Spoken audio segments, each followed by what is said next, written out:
Finally आमचं शेत ready झालं.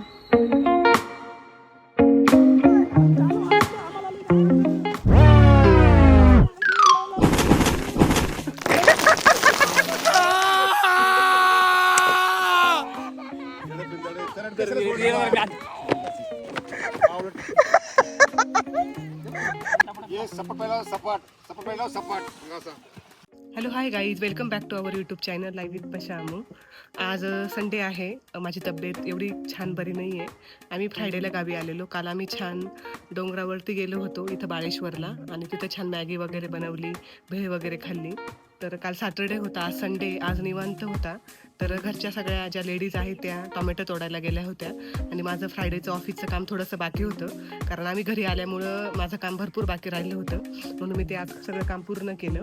आणि संध्याकाळचे 5:30 वाजलेले आहेत, आणि आमच्या घरच्या सगळ्या लेडीज टोमॅटो भरतायत. चला तुम्हाला मी दाखवते आमचे टोमॅटो कसे कॅरेटमध्ये भरले जातात आणि मग ते कसे मार्केटला घेऊन गेले जातात. तर फ्रायडेला यांनी टोमॅटो तोडले होते.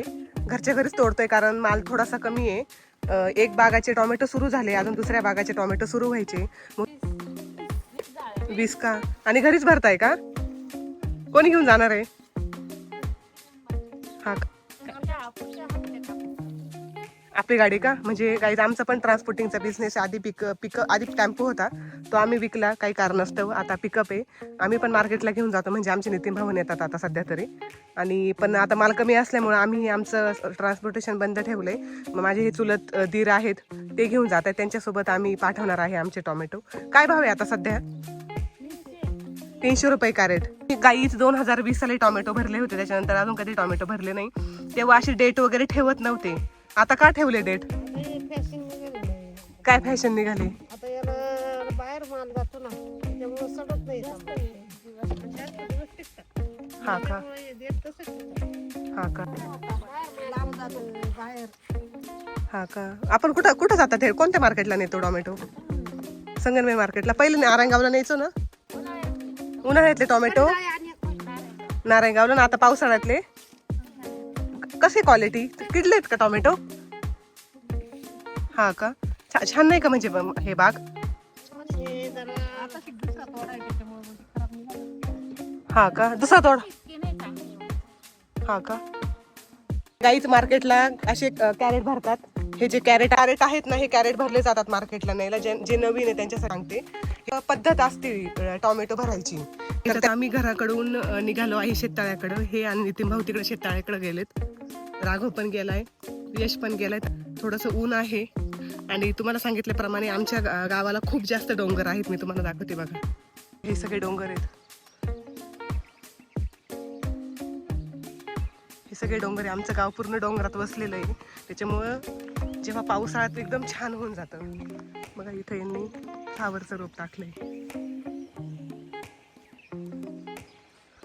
आमच्या घरापासून जवळजवळ 500 ते 600 मीटर अंतरावरती शेततळं आहे. हार्डली 10 मिनिटात आम्ही पोहोचून जातो बाई गाडीवरती, पण गाडी पण येऊ शकते. आणि हे ना सध्या कामाचे दिवस आहे. टोमॅटो, फ्लावर, आम्ही काल तर कांदे पण भरत होते. आमच्या घरचे सगळ्या लेडीज कांदे पण घेऊन जायचे मार्केटला. सगळे पिकं लावलेले असतात, आणि ते सगळे ह्या टायमिंगला बरोबर येतात. आता तुम्हाला मी दाखवते शेततळ किती मोठं झालंय. शेतकरी फॅमिलीतले आहे, किंवा त्यांच्याकडे ऑलरेडी शेततळ आहे, त्यांना सगळ्यांना माहिती शेततळ कसं असतं. पण जे नवीन आहेत त्यांना नाही माहिती, तर त्यांना मी तुम्हाला दाखवते कसं काय आहे. चला माझ्यासोबत शेवटपर्यंत राहा. ही आमची गाडी, सगळ्यात जुनी गाडी आमची, पोलीस पाटील आम्ही त्याच्यावरती, स्प्लेंडर. बापरे बापे, बघा इकडं पाणी खेळायचं काम चाललंय. फायनली मी पोहोचले आता शेततळ्यावरती. राघव इकडं पाणी खेळतोय बघा. राघव, त्याला खूप आवडतं पाणी खेळायला यार, खूप जास्त. हॅलो गाईज, मी पाणी खेळतो, पण तुझा आवाजच नाहीये तिकडं बबड्या. बघा एवढं शेततळ असं एवढं मोठं आहे, पूर्ण स्क्वेअर मध्ये नाहीये. तिकडून आमची विहीर आहे, मी दाखवते. त्याच्यामुळे ते थोडस असं तिरकं झालंय. त्याच्यामध्ये काय सारखं माती भरलेली ना? अगं याच्यात आहे ना, खाली मातीच्या गोण्या भरलेल्या आहे. ऍक्च्युली काय झालं, आधी पाणी नव्हतं ना शेततळ्यामध्ये. सो मग आधी रिकामा असल्यामुळे गोण्या भरून ठेवल्या साईडने, जेणेकरून खालून आहे ना हवा नको घुसायला आणि कागद वरती नको यायला. सो त्या वजनाच्या गोण्या ठेवल्या माती भरून. पण आता पाणी आलंय ना त्याच्यामध्ये, आता गोण्यांचं काम संपलं आणि त्यात माती पण भरली, सगळी माती होईल त्याच्यामध्ये. त्यामुळे आता त्या गोण्या आता वरती दोरीला बांधून वरती वळून घेतोय आता. हे दोघं वरती ओढायला आहे आणि हे खालून बांधून देत आहे. तिकडे राघवचं खेळायचं काम चाललंय. यश पा कसा पोहतोय. आमच्या घरात बाय द वे कोणालाच पोहता नाही येत. सगळ्याला शिकायचंय आता पोहायला.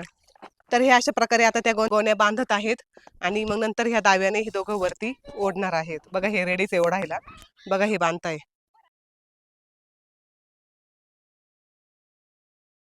ओढा.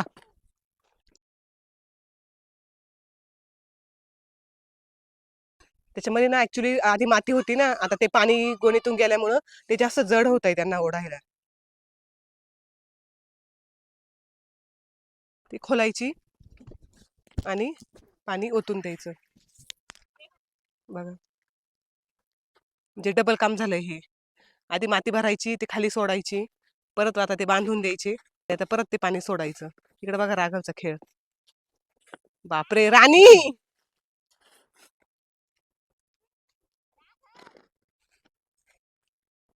तर तुम्हाला माहीतच आहे, खूप कष्टाने आम्ही हे शेततळं बनवलंय. रात्रंदिवस आम्ही मशीन सुरू ठेवून बनवलंय आणि खूप अडचणी आल्या बनवत असताना, पण फायनली ते झाले. त्यामुळे आता आम्ही अडचणीचा विचार करत नाही. बघा ते पाणी कसं निघतंय. वडा वडा वडा लय शेततळं लागत होतं ना तुम्हाला. वडा. ती माती यायला नाही पाहिजे इकडे, पण जाऊ द्या. बघा ती गोणी फुटली. ऑलरेडी ती तुटलेली होती. ऑलरेडी तुटलेली होती का? हम्म. बघा हे खोलताय आणि खूप भरपूर गोण्या लागल्या असेल ना. किती? 300 350 गोण्या विकत आणल्या? घरच्याच का आपल्या? जाऊ दे यार, नर्सरीवर 300 लागू दे नाही तर 1000 लागू दे. तळ झालंय ना, हे महत्वाचं आहे. नर्सरीतून आणल्या पाहिजे. तळ होणं खूप महत्वाचं होतं. नर्सरी पाहिजे, एक कोकोपीटच्या गोण्या नर्सरी ह्या आणली असते. मार्केटमध्ये घ्यायला जास्त महाग जात होत्या ना, त्याच्यामुळे मग हे यांनी नर्सरीतून घेऊन आले. म्हणजे थोडंसं जुगाड लावायचं, कॉस्ट कटिंग करायची, कसं होईल. बघा वातावरण किती छान आहे इकडं आमच्याकडे. बघा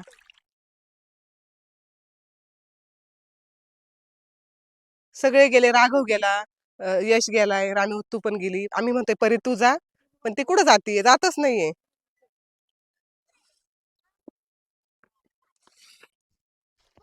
ऐक ना, इथं बसलोय मी. ऍक्च्युली ना, मला डायरेक्ट स्विमिंग पूल सारखा फील येऊ राहिलाय. स्विमिंग पूल सारखा. मग हे स्विमिंग पूल करायचं का आपल्याला? पण हो, तुम्हाला झालं की पोहता नाही आता. येत कोणाला. हे बघ तिकडं 3-4 जण डुबक्या मारून राहिलेत. मी मस्त आहे. आता इथं चेअर लावायला जागा नाही, पण चेअर सारखा स्लोप आहे. चिकन आणू का? हा ना, आता काहीतरी खायला प्यायला पाहिजे. नाही, चिकन खायला प्यायला नको. खायला प्यायला पण आणते ना. आण ना कोल्ड ड्रिंक्स. नाही दुसरं नको काही. नको नको. दुसरं घेत नाही का दुसऱ्यातले तुम्ही? नाही आपण. आवरची वाट बघताय तुमची, द्या बांधून. डाव आले का? टाकलं तेव्हा. हे भाऊ, मला मारशील. हे बघा किती शेतकऱ्याचा स्विमिंग पूल आहे गाईचा हा. हे बघा किती मस्त खेळत आहे. बघा वातावरण. बघा सगळे डोंगर आहेत. सो गाईस तुम्ही बघू शकता, आता हे आम्ही सत्तळ बनवलेलं आहे. हे आमच्या सोनबाने बनवलं आहे साईडचं. हे जवळजवळ 27 स्क्वेअर फूट आहे. त्याच्यानंतर आम्ही आमचं बनवलं, त्याच्यानंतर 42 ते 30 स्क्वेअर फूट आहे. हां, जवळजवळपास हां तेवढंच आहे. तो पाणी कागद चिटकवल्यानंतर आम्ही सोडलं लगेच त्या दिवशी दुपारी. कागद चिटकवायला जवळजवळ आम्हाला 2 दिवस गेले असेल. आदल्या दिवशी 12ला चालू केलं तर संध्याकाळी 6ला बंद केलं. दुसऱ्या दिवशी परत सकाळी 6ला चालू केलं, ते 12 वाजेपर्यंत गेलं. चिटकून झाल्या लगेच पाऊस आला. नशीब मला चांगलं म्हणावं आमचं. एक मशीन होतं चिटकवायला, रोबोटसारखं मशीन. तो ह्या कागदाला 4,45,000 रुपये गेले कागदाला. चिटकवायला 65,000 रुपये गेले याला. ते स्क्वेअर फूट असतं, 15 रुपये स्क्वेअर फूट रनिंग मीटर. तिकडे राघव खेळतोय पाण्यामध्ये, यश तिकडे पोहून बघतोय, शिकतोय तो. जा, जा, जा. जा. सर आम्ही सगळे इकडे शेततळ्याकडे आलो होतो, तर आमच्यासोबत दादा पण आले होते नंतर. तर दादांना मला हा पहिला प्रश्न विचारायचा आहे की तुम्हाला कसं वाटतंय शेततळं आपलं पूर्ण झालंय? ज्या शेततळ्यासाठी तुम्ही तर तुमचं स्वप्न होतं ते फायनली पूर्ण झालंय. तुम्हाला काय वाटतंय, कसं वाटतंय? डोळ्यासमोर शेततळं दिसतंय, ऑलमोस्ट कम्प्लीटच झालंय ते. पाणी पण सोडलंय त्याच्यामध्ये. शेततळ्याचं लय दिवसापासून स्वप्न होते. आता करू, मग करू, आज यंदा करू, पुढच्या वर्षी करू. हे माल निघलं करू, उन्हाळ्यात करू, असं करता करता बरेच दिवस गेले निघून. शेततळ चालू केलं तर आले त्याला अडचणी, बऱ्याचशा अडचणी आल्या. झालं पुरं, केलं बळच आतून पुरं. नाही, शेततळ्यापासून फार मोठा फायदा होईल. आपल्याला उन्हाळ्यात पाणी नव्हतं राहत ना, मार्च लागला का पाणी कमी होऊन जायचं, फक्त पियापुरतं पाणी असायचं. पण ह्या मळ्यात तसं दुसऱ्या मळ्यामध्ये तिकडे आहे शेती, तिकडे आहे ना पाणी तिकडं आहे 24 तास पाणी. साकूरच्या मळ्यात आहे पाणी, पण हा मळा अख्खा खाटा राहायचा ना मार्चपासून पुढं. तळ झाल्यापासून आपल्याला नक्कीच त्या चांगल्या प्रकारे फायदा होईल. 5-6 एकर आपलं इथलं बागायचं मार्चपासून पुढं होईल चालू या शेततळ्यामुळं. आणि शेततळं झाल्यामुळं जरा बरं वाटलं बा, थोडं आनंद वाटला, थोडा आनंद झाला. पाणी सोडले ते आता काही गुडघे इतकं पाणी आलं सध्या त्याच्यामध्ये. आता पाणी सध्या विहिरीला कमी आहे ना. हे बघ ही विहीर आमची. ह्या विहिरीमुळे ना थोडंसं स्ट्रेट नाही झालं शेततळ, थोडंसं कट करायला लागलं इकडून.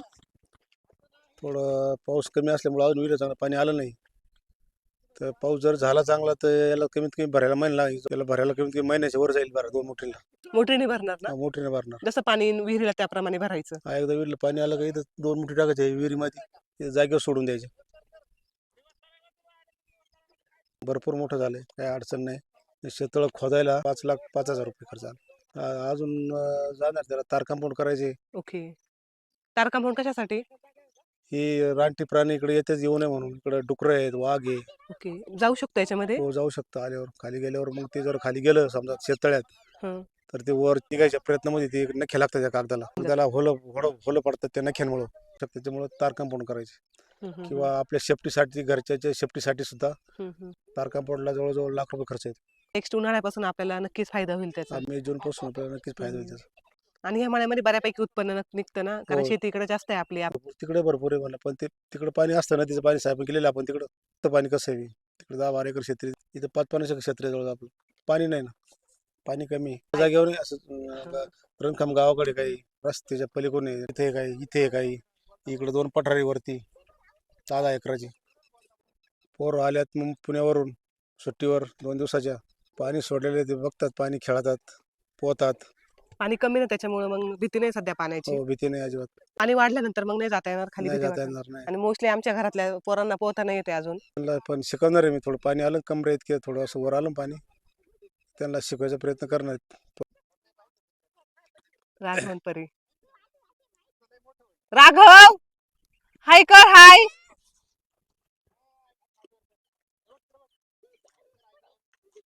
सर्दी झाली त्यांना, काय अजून थंडी वाजून राहिली त्यांना, हे काढून वर. स्विमिंग पूल मध्ये का तुम्ही? स्विमिंग पूल मध्ये स्विमिंग पूल दिसतं असंच राहते पाणी. असंच राहतं. आता हे खाली झोपले होते ना, असं वाटतंय की म्हणे कुणीतरी पोहत आहे आणि मी स्विमिंग पूल मध्ये झोपलोय. तिथं ते झोपून हे करत होते, तेव्हा सांगत गडूळ पाणीमुळे ते असं दिसते. होते हे पाणी गढूळ आहे का? हा, ते खाली ती घाण सगळी खाली बसली ती नाही आता वर येणार किती बी काही केलं तर.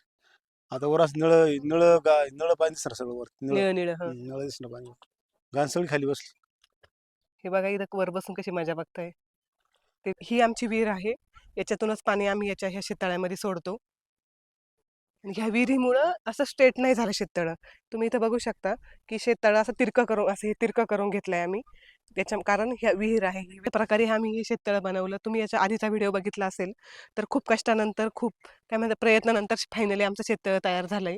तर याचा आम्हाला भरपूर आनंद होतोय. सगळ्यांना भारी वाटतंय की आता फायनली झालंय. आणि आपण ह्या मळ्यामध्ये एवढी 5-50 एकर शेती आहे, ती सगळी शेती आपण चालू करू शकतो बिकॉज ऑफ हे शेततळं. कारण आम्ही इकडं सगळं ठिबकवर करतो.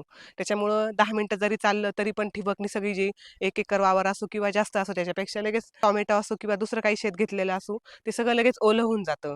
त्याच्यामुळं मग जास्त पाण्याची गरज नाही पडत. कारण इकडं डायरेक्ट वाफेंमध्ये पाणी सोडून शेती करणं इकडं अवघड होतं, कारण पाणी कमी आहे. ठिबकमुळे खूप सारा फायदा होतो आणि भरपूर शेती मॅनेज होऊन जाते मग या शेततळ्यावर. तर भेटूया नेक्स्ट ब्लॉगमध्ये. तोपर्यंत बाय.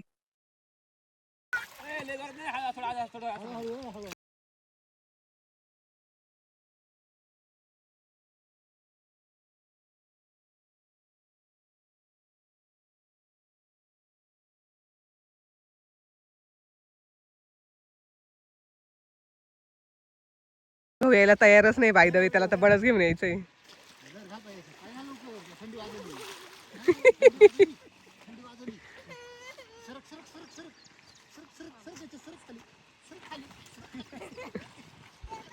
सुरू राणी बाजूला तुम्ही राणी.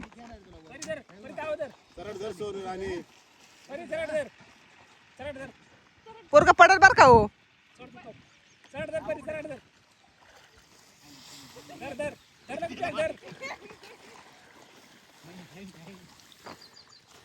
हातपा त्याचे.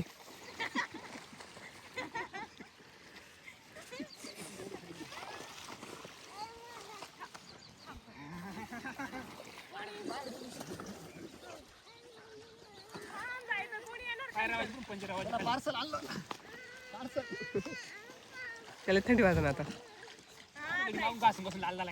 हा ना.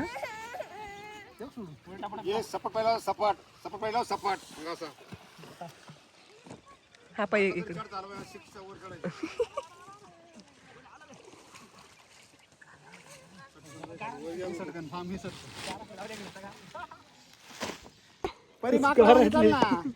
घरी जायचं.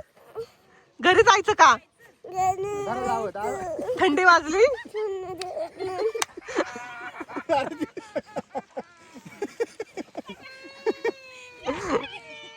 काय झालं. अहो मला शॉर्ट घेऊन द्यायचा ना मला. ठीक ना. धर धर धर जाऊ धर. राय उभी. धर तिचा हात एकात. धर नाही तर कमराला बांध तुझ्या. चल तुझ्या कमराला बांध तिला. धर धर बारे गाठ तुझ्या कमराला. अरे तू एक काम कर. तिला तुझ्या कमरा घे ना. नाही धर तिला. चल या.